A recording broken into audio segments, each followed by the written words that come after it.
شب ما غرق گل و شادی شوره، از جشن ستاره آسمون یه پاچه نوره. اون شب خونمون پر از تنین دل نوازه، تو کوچه پر از نوای دل نشین سازه. عزیزم هدیه من برات یه دنیا عشقه، زندگیم با بودنت درست مثل بهشته. تو خونه سبد گلهای سرخ و میخک، عزیزم دوست دارم تولدت مبارک، تولدت مبارک، تولدت مبارک.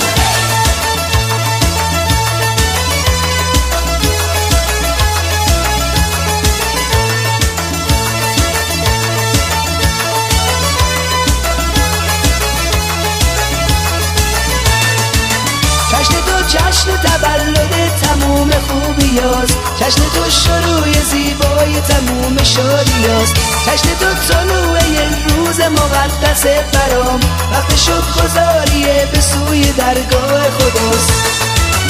عزیزم هدیه من برات یه دنیا عشقه، زندگیم با بودنت درست مثل بهشته.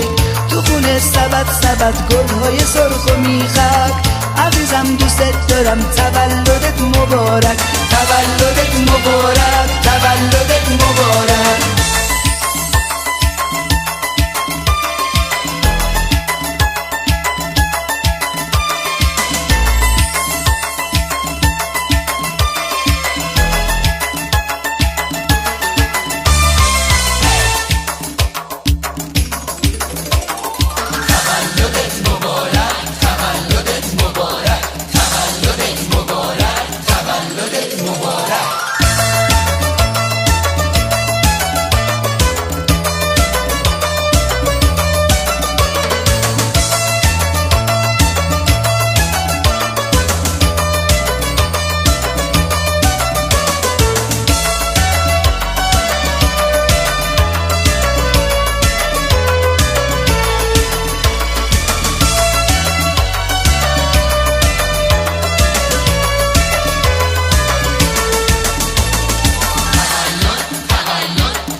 ببین چه شور و حالی و صفایی، راستی که گل سبد محفل مایی.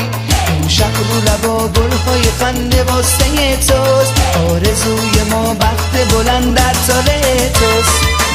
عزیزم هدیه من برات یه دنیا عشقه، زندگیم با بودنت درست مثل بهشته.